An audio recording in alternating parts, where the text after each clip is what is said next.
Up for Renewal by Lucius Daniel. I'd give a year off my life too. Idle talk now, but it was ghastly reality to Kent. Howard Kent looked at his young and beautiful wife and felt the weight of the years rest on his shoulders. In her eyes he saw his heavily lined face and sagging, stooped shoulders. They stood just inside the long, narrow reception room of the Human Rejuvenation Plant. Potted palms and formal chairs reminded one of a human disposal unit.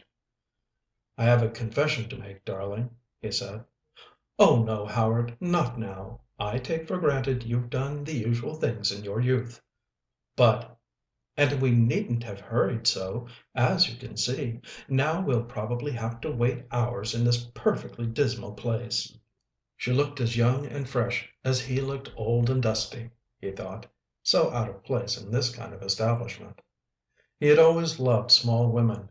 Leah was small and vivacious and dressed a year ahead of Styles. No matter what happened, he'd never regret having married her. "But this is something I should have told you before," he said. She put her hand on his arm. "I've been perfectly happy these past 6 months. Whatever it was, I forgive you."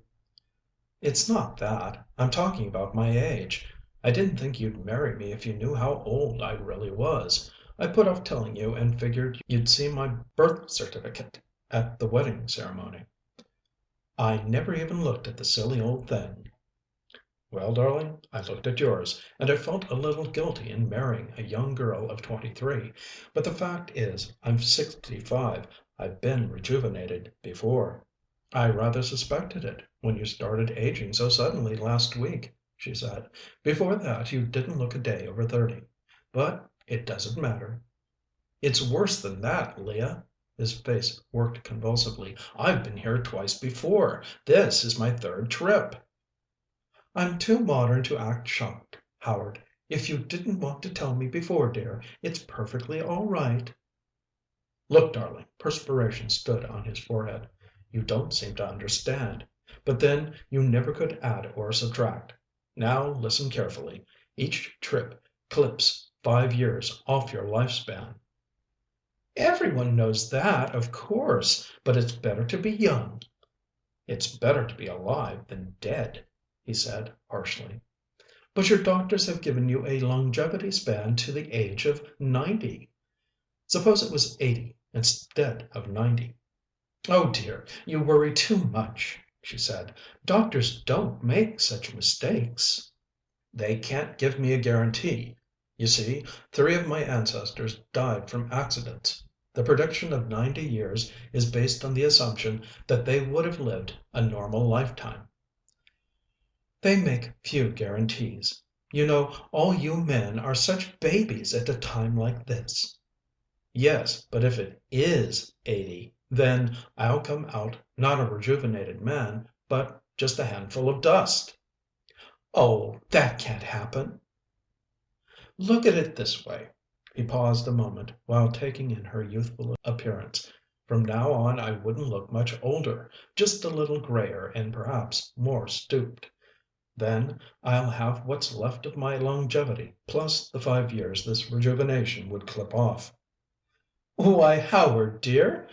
Leah sounded shocked.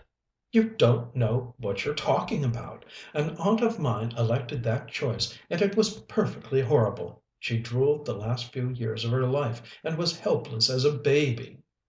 "Why didn't they use euthanasia?" he asked. "The courts decided she wasn't capable of making a rational decision." He wiped his forehead. "That would be a long time off, darling. We'd have so much time together in the next 15 years." "But what would it be like if you were crippled with arthritis or some other disease?" "You could divorce me if that happens." "I can also divorce you if you don't go through with rejuvenation. You know it's the law." "You wouldn't do that?" His face was more lined than ever. "Don't be silly, dear. Nobody gets old these days. Who would remain our friends? Why, everywhere we'd go, people would point us out. Oh, no! Life wouldn't be livable." "That sounds like a cruel and calculating decision to me." Howard said. "Either I take a chance on dying, or you'll divorce me." "You have no right to make such an accusation. I married a young man who said he was 30 years old. 6 months later I discover he's 65. Now who's cruel and calculating?" "Please, darling, I didn't mean it. Look," he pleaded. "I'll even sign permission for you to have a lover. There's that young fellow that's always around. Maybe it's happened already." She stood back from him. "Howard, you're being perfectly nasty, just like an aged person you read about." $5 million, and all of it yours when I die a natural death." He put his hands in his pockets. The street door opened just then, and a young man came toward them with a light, springy step. He offered his hand to Howard, who took it slowly. "How are you, Skipper? And you, Leah? I came as soon as I got your message." "He's worried, Mike." Leah's face had brightened. "And now he's insisting on growing old." "I've been through the ringer twice before, you see," Howard said in a low voice. "I don't think you have much to worry about," Mike said. "Those medics know their business."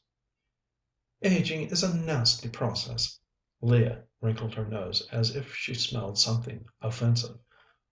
"Maybe you can convince him, Mike." "Leah is right, you know," Mike said. "A few years ago I visited the old age home. There's only one left. You'd be surprised at the amount of suffering old people go through before they die. Cancer, angina, broken bones, strokes, arthritis. Rejuvenation won't work on extremely old bodies. Longevity has run out." "Why does it have to clip off 5 years?" worried Howard. "It's the old age governor they found in the pituitary gland. They can turn it back, but the shock takes off about 5 years." "Oh, I know what's in the medical articles," Howard growled. "Remember, I've been through here twice before, but the sun was so warm this morning. It was like seeing everything for the last time. I felt like sitting down and letting everything drift." "That's a sure sign that you really need rejuvenating," said Leah. "After it's over you'll be making me a golf widow again. Won't he, Mike?"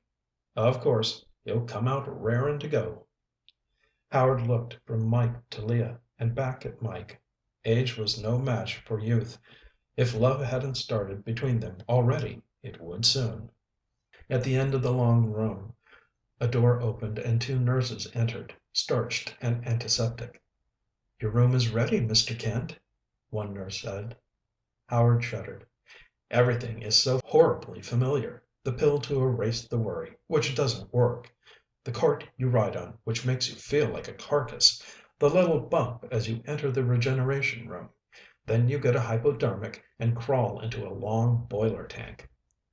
"You're just nervous, dear," said Leah. A dismal, miasmic cloud settles on your mind, and you decide you wouldn't go through it again for anything in the world. Mike put his arm around Leah as if it were the most natural thing in the world. "He'll be all right, my darling." Howard looked at them and then turned wearily to the nurse. "I'm ready." The nurse walked down the long room with the stooped man and disappeared beyond the door. "Did you tell him about us?" asked Mike. "Of course not. What a man doesn't know won't hurt him." "Are you Mrs. Kent?" asked the other nurse, who had remained behind. "Yes." "The doctor said to remind you that the fourth time is very dangerous," the nurse said. "You'll have 5 years and 6 months without it. But possibly only 6 months if it should be successful." "Better take the first offer, Leah," said Mike. Leah smiled. "I found a gray hair and a wrinkle this morning, love.